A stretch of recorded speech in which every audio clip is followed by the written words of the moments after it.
Hi, welcome back. This is Marisa with Chisme and Cheladas, and I have the one, the great, the only, the formidable Iris Salazar over here from Stay Sharp Community Outreach. Now, just about every time, I get to sit down and be in a room with you, it's just like peace. If peace had an embodiment of what it felt like walking around, you feel like that. You're just no matter what. And like the moment I see, Juan, your husband, he's just like, you've got it. It's like you guys are so in sync and you all have this natural, it's a beautiful rhythm watching it work, because you support each other so beautifully. And I think that it takes a lot of trial and a lot of learning, a lot of communication, a lot of love, right, to be able to have that. And I guess I just want to pull it back, Like what, if I had to ask you a question, is it the idea of family that you're committed to that has led to this individual that you are? I think first and foremost, the piece that I feel I have, I don't know what, and thank you for saying that, and it's not me. I know it's who I ask guidance from. Yeah. Which is our Lord Jesus, Yes. He's the one that guides me and tells, whatever situation we're in, whatever it is, challenge that we're dealing with, whatever new doors that are opening or doors that are closing, I know that He's got a purpose for it. Mm-hmm. So when you say about the balance, again, yes, He uses me, and I see that, but the peace is knowing that who is in control. Okay. And knowing our purpose, knowing our vision, knowing our place in life. Yes. Has a lot to do with it. And how did you come to that? Like, is it something that you had to learn to do, to just kind of be like, you know what, God, you are in control and I will trust your path? Or was it a difficult transition for you? No, it was learned. Yeah. Many years ago, we weren't living the way we're living now. Yeah. And you try to do things your own way and it always fails. Okay. It never goes through. But when I said, okay, I've done everything that I can in my part. Yeah. And having values, having priorities, family has always been we have 3 girls, they've always been like my priority. Okay. Yeah. Making sure they have what they need, making sure I'm there for them, whatever they need, as best as I could, right? Yes. That's always been there, the values, the families, the morals, and what we stand for. But when you try to take control of things, that's when you see things don't work out that way. When I decided, okay, I've done everything I could in my part, and yet we're still feeling in this, we're still seeing this, and not, things like that's when, okay, Lord, this is where you take the wheel. Yeah. And that's where, changes started coming upon. Yes. Slowly, but I just having like that, those eyes to see like, okay, so now this is changing. Mm-hmm. And just seeing, being able to see what's happening before your eyes is like, okay, that's just like, okay, here, He's telling us, okay, here I am. Yeah. So I think that's where the peace is at. Yes. Knowing that. Just trusting the process. Trusting Him. Yeah. And you just you're doing what you got to do. Obviously, you're just like not going to sit there and do nothing. Yes. Doing what you can in your part and then, letting it go forward. Letting it go. Yes. That's like such a difficult thing for me because, and I'm on a journey, right? Like I'm learning about my spirituality, not just as an individual, but as a woman, right? Because I feel like our capacity to create, because we have that, there's more responsibility in being a woman, in my opinion. But I'm also very much very driven. I have to know what's going to happen. That way I'm prepared. But the fact of the matter is we don't know what's always going to happen. So I have to have those little check-in moments with myself. What is meant for me will come to me. I will not have to force anything. What is meant for me will find me. Right. And that's part of the beauty of being a woman, right? But there's also, because of how fast-paced everything is now day to day, you don't want to get stuck and lost behind. You know what I mean? So I have to have, and that's part of my recenter, refocus moments where I just have to let go and let things be as they are. Can't push them to be what I want them to be. I just have to accept them as they are and keep going. That's right. You know, but that's nerve-wracking. And I guess that's probably why I come here to the gym to work out in those moments, so I can just let it all go. Do you know what I mean? Because it helps with that balance for me. So if there were 3 things that you wanted to say to young girls now who have the potential to be leaders in their community, what would those 3 things be? Characteristics, words of advice, anything? I think, first of all, is knowing that they're created special. Okay. I mean, we, like you said, I think women are looked at. Mm-hmm. What was it you said? Well, there's more responsibility to being a woman. Yeah. Well, because people do look at us. You know, we're meant not to strive, you know, higher than what the culture, you know, yes, you know, says that we do. But, you know, we're created for a purpose. And knowing that we have a gift within us, mm-hmm. you know, to find that, and whatever it is that they want to do, it's doable. Yeah. It doesn't matter what people around you say or tell you, well, you shouldn't do this because of this, or you should do this because of this. It's where is it that you strive? Where is it that you find that love? Mm-hmm. Where you find peace doing what you're doing? Yeah. And don't allow anybody or any situation, because a lot of times we make choices that are not, you know, good ones. Yeah. But get up from it. You know, mm-hmm. get up from it, and what are you going to do? You know, there's always a way out of things. There's always an answer to everything. And, you know, just, you know, and I see this young girls, you know, trying to get attention from, that's what males. It is, attention, yeah. They want the attention from males, or attention from, you know, and usually they're like older males, you know, and because they don't have that. They don't have that love from, I don't know, you know, all these broken homes that we see. Yeah. You know, parents not being parents, you know, parents mm-hmm. are doing their own thing, and the kids are, you know, home left to do what they want to do. Mm-hmm.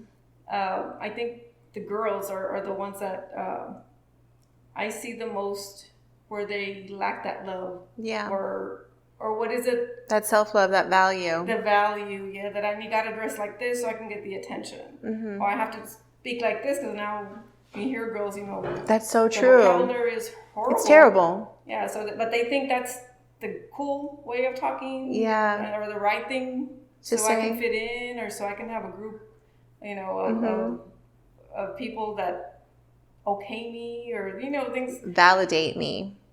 Yeah, so I think a lot of that has got to do with just, you know, that you have a purpose. Yeah. In life. Mm-hmm. You were created for something. If if they made a wrong choice, you know, get up from it. You know, there's people out there that need to hear where, like you said, you know, hear your story so they can, you know, take it, you know, and learn from it also. Yeah. And it's never like an end. You know, there's always something out there. You know. Because I think and I'm glad that you said that, because when something doesn't work out, a lot of girls will feel like, oh, it's all over now. Mm-hmm. The world has ended. I don't know where to go from here, you know. And being a teen parent, you know, I family first. We heard from our families, you know, well, you're not going to go to school. You're not going to graduate. What are you going to do now? You know, and all these negative. I mean, it wasn't a positive thing that we got. You know, we were pregnant at a teen. Yeah. However, all those, you know, you're not going to do this. Now you're not going to do this. You're going to. You know, all this not. Mm-hmm. Where were they? Like, never do we hear, okay, well, what are you going to learn from it? What are you going to do? You know, do you continue going? No, I didn't hear none of that. We continued going to school. We continued, you know, striving and going, but there's girls out there that, okay, got pregnant at teens, and what are they doing at home? Just receiving, you know, government help, or, and I'm sure a lot of them, you know, the baby's father not involved, you know, and things like that. So a lot of broken families. A lot of broken families, yes. And I mean, there's hope. Yes. There's hope. There's always hope in all situations, and there's people out there that care for people, and there's, you know, which, you know, not that we're the only you know, place, but we're here, you know, if anybody needs just a lend an ear, you know, just hope and motivation, you know, guidance, and anything that we can help. Somebody who's not going to tell them no, or that they're not going to be able to do it. Or to judge, you know, now you're only 18, you have one child or two child or 20, you know, everybody's quick to do that. Yeah. So we need to stop and just listen. What is it, where they're coming from, and what is it that we can do to help? Yeah. Because it's one person, but it only takes one. It only does take one to make a difference. That is so true. That is so very true. And I'm so glad that you're doing that, because I look at myself, like when I was a teenager, when I was in my early and my mid 20s, there was a lot that happened and a lot that I learned the hard way because I didn't have self-love, because I didn't have that value. I was very academically involved because that was my interest, and I think that's what saved me. But I think that if I had had that self-love, if I had had people who validated me for something beyond, or just for being myself, because that's what we want, right? We want somebody who's going to look at us and say, I love you. I think you're wonderful. You don't need all the fluff. You don't need it. Just as you are in this moment. I think a lot of girls don't hear that. Right. And that's why we have these issues where the glamour, the diva, you know what I mean? We don't need to be that. Right. Where has our wisdom gone? Do you know what I mean? Like, I remember growing up, my great-grandmother, my grandmother, my aunts, if something needed to be resolved, it's like the women would group together, they would have a consensus and talk about the issue in a respectable way, right? To where we could get our thoughts across, and then a resolution would be reached. You know what I mean? And I don't see that really happening anymore. I see a lot of outbursts of emotion and reactions, as opposed to the women who would grab the reins and say, this is what we have been dealt with and we're going to deal with it. Right. Do you know what I mean? Exactly. I miss that. I miss seeing that. I think now, because of society, it's like we don't want to talk about things like, okay, I'm going through this, but I'll deal with it. Yeah, that's very even true. With their, like you say, even within family, sometimes no, they don't need to know about it. Yeah. But we need to. I mean, and you'll know, who you can trust, so who you can open up to. But you need to have somebody who, maybe that. I mean, if you have more than one, awesome. But even that one person you can talk to, say, hey, I'm feeling like this, or I'm feeling with this, and just talk. Maybe if that person says no word, but they're there to listen. Sometimes that's all you need. I agree. But if there's a situation that needs to be resolved, well, then other than one dealing with it and trying to say, okay, let me try this, or there's more than one coming together to get that situation resolved, and more in family, and more than anything, when you have a faith-based group that you can come and connect with and talk to and fellowship, that's where the power is. I agree. When I was living in Amarillo, and we're still really good friends, we talk throughout the week now, even though I haven't seen them in a while, but these were godly women, and they were also very committed to their families. And it was almost foreign to see it to me, to see it like that in a modern way, because I was used to seeing it just with my grandparents, very old school. But then to see a woman's dedication to her family, especially when things weren't working out the way they wanted to, I was like, man, that's power. That's power, is showing up and being of service to your family and the loved ones around you at your maximum when everything is just not working out for you. I was like, that's love. That's true power. And that's what drives, the love. Yeah. Because if we don't have that, all the other things will not come into play. Exactly. When you have that love, when you have the values, when you have your priorities straight, when all that is put into action and you see it. Yeah. So being the servant, having, okay, family comes first, and then just having that, and priorities, that's when you see all that happening, because it's not about me. I mean, yes, you do need your time alone, and you need to, I agree with all that, but we weren't created just for the purpose of me. Exactly. We were created with the people that God put around you, which is a family. Yeah. And what you can create through that. Exactly. Yeah. Yeah. That's a beautiful thing. I, for the longest time growing up, my idea was I am gonna, I'm gonna go get my degree. I'm gonna find a really good job. I'm gonna stay committed to that job, and that's all I'm gonna do. And I'm gonna work my way up in the ranks, and I'm gonna be this wonderful businesswoman who makes lots of money, is really successful. And then I started like getting older, right? And then I was like, but that's really empty. Mm-hmm. At the end of the day, when I come home, I'm gonna come home, I'm gonna be alone. If that's all I want. Mm-hmm. And if you're okay with that, cool, right. Do that. Mm-hmm. But that's when I found out like I wanted more. Mm-hmm. I wanted to be able to come home and be like, well, I have to make dinner for, my husband and my kids. Mm-hmm. Do you know what I mean? Mm-hmm. Like being able to be part of that puzzle. Right. Do you know what I mean? Putting pieces down every single day. So that eventually when you're older and like hopefully old and retired and looking back on the beautiful mural that you've built of your life, it has so many different colors and different patterns as opposed to just one color across bland. You know what I mean? I realized I wanted a more dynamic life. And a lot of people, they glorify the businesswoman, the successful woman, right? All the money, right? But to me, that holds no value if I have no one to impart the wisdom and share all the gifts with. And that's very well put. You're talking and I'm, reflecting, because I was, I worked for the district for 19 years. And, wow. And I mean, work, family, home, and other responsibilities that you have as a woman, and when you reflect, it's okay, yes, I did that and I was able to do that. And now that our girls are grown up, our youngest is 18. Uh-huh. And you see, they're starting their own family, and you start seeing a little bit of what happened throughout, your time together as a family at home, and like you said, you want to leave something behind.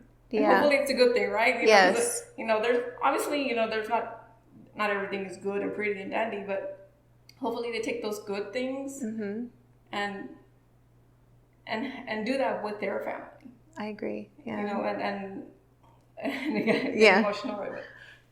So yeah. It's a beautiful thing. It's a beautiful thing to create legacy. And you create legacy and you're loving those small loving moments where something, like when your kids come up to you and they're like, hey mom, I have a question, as opposed to telling them, quítate, you give them your time and attention.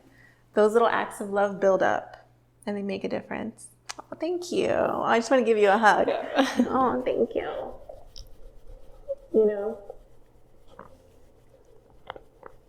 And it really does. It does make a difference. You got me tearing up. And it's a beautiful thing. So thank you so much for sharing your story with me. Yeah, we're crying already. Yeah, it's okay. And I try not to. Juan can tell you, it's okay. It's okay. But it's it's true because sometimes you don't take time to reflect. Yeah. Back, and it's been tough, but it's you see. I mean, when you go through things, and we say through things, a lot of times we want to go around things. We can. You got to go through things so you can, be strengthened, and see the power of God get you through it because, like I said, you step away because you can't do it. You try, you can draw all you want, and God will move. Okay, you do it. You think you do it. Good luck. Because he'll step away. Yeah. But when you allow him to be in there and take control, is when okay, now I see it. Yeah. When you look back, but while you're going through it, it is tough. It's tough. It is very tough. You know what I mean? Because all you're thinking about is surviving that next second, that next moment, that next incident. Okay, how do we fix this and then keep going forward? Because growing up, there was a lot of trauma in my childhood, and that's something that I saw in my mother, her trying to survive a situation, and the way that she survived it is, I have this to do, and we're just going to get through it. We're just going to keep pushing because we don't have the opportunity to stop, because if we stop, we fail. Right. Do you know what I mean? Yes. And we don't have that option because there's so much on the line, and when that's all you think about and that's all that consumes you, so to speak, you get lost in the sauce. Right. Do you know what I mean? And I'm sure your mom had, I don't know how many siblings you have, but kept you and your siblings in mind. Okay, I gotta keep going.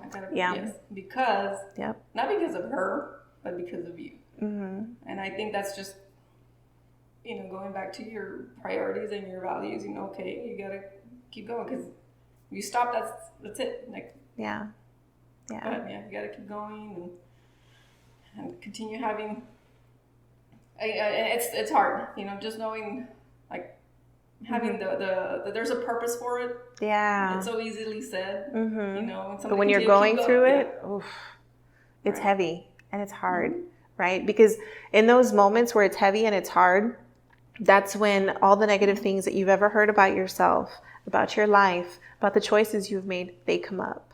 Yes. And that's when you have to be the master and commander in your life and say, that may have been the narrative in the past, but it no longer is now. It no longer has a seat at this table. Amen. Yeah. And that's exactly where the enemy attacks our mind. Exactly. And we're quick to, okay, well, maybe, you know, it's true, or maybe, but you got to be quick at it. And stop and say, wait a minute, no. That's not who I am. That's not who I was created to be. That's true. Yeah. I am love, and I will give love, and I will return it into myself as needed to remind, you know, those negative thoughts, whatever it may be, that they no longer belong here. But, you know, but they come up, right? They're going to come up. Yeah. And there's negative words that are said, negative actions taken. And a lot of times, you know, people do it around you, but when it's done by a loved one that you feel, oh, why is he or she telling me that? And, you know, so those are the hardest. But what I think is, like, it doesn't matter who it is that says that. It's not the person. It's that spirit that gets in. Exactly. In between that, which is, you know, the evil that wants to get, knowing our weakness, you know, that wants to get, you know, so we got to quickly put that guard up and say, nope, you know, we're not going to allow that. Yeah. Because we know who we are. Exactly. And I think that part of the beauty of it is that who we are gets to evolve as we grow through the challenges that come our way. Exactly. And embracing them. Because another thing that I've noticed about our culture is that when we mess up or we do something bad, if someone else views it negatively, then we feel the need to hide it from others and not acknowledge it. And that's like, you're poisoning yourself. You're poisoning yourself. I think that we need to be more forgiving towards ourselves and each other. You mess up, own it. You know, say, I did that thing. It's not my best moment. And this is what I'm going to do to make it right. Exactly. You know, and we forget that a lot. We get stuck in the I did this, that we don't even give ourselves the opportunity to reach the here's what I'm going to do to try to make it right. Which is a lot more beautiful and a lot more powerful than what it's in the past. And sometimes we don't get to see it because we're stuck in the past. Yeah, and then or we just surround ourselves with people who don't know how to do this other thing, so then we're stuck back there with them. Exactly. You know what I mean? But one thing that I've noticed about this community and this organization is that the question of, well, what are we going to do to make it right, is always there. Amen. It's always there. And it takes a team, you know, that's why the team that we have right now and that we're working together, it's unified. Yeah. Because we know what our priorities are and we know where our focus is, and it's just to help, you know, to help individuals, help family, the community, any way we can. Yes. And we're not perfect. We never claim to be, but what we can do, we will do in our power. Good. And that's what we're here for. Yeah, I agree. So to the journey, to everything else is going to come our way, and to see what we build, right? Amen. Yes. You know? So exciting. Yes. So exciting not to know what the next step is or what's, you know, but we see great things happening already. Good. We see it. It's a beautiful thing. It's very heartwarming. It's one of those, and I've had moments like where I'll be at home and like I see how you guys are like starting to reach new levels, and I'll sit back and I'll be at home and I'll just be like just so full of gratitude. So full of gratitude. You know, this is where it's at now. Let's give it another year. It's going to be up here. Amen. And we think year, but then we see within a week span, we've seen so many connections that the Lord is making, you know, just a few hours ago maybe. You know, I mean, we could have chosen not to go where we went to have breakfast. Yeah. You know, but God always finds a way. He does. You know, yes. So it's challenging, but it's so rewarding. And good. We wouldn't have it another way. Thank you so much for your wisdom, your grace, and just your strength in doing this, and all the people whose lives you're going to help positively affect. Thank you. Thank you. Thank you for your time and your opportunity. Yeah, of course. This is so much fun. All right, now I'm going to go cry.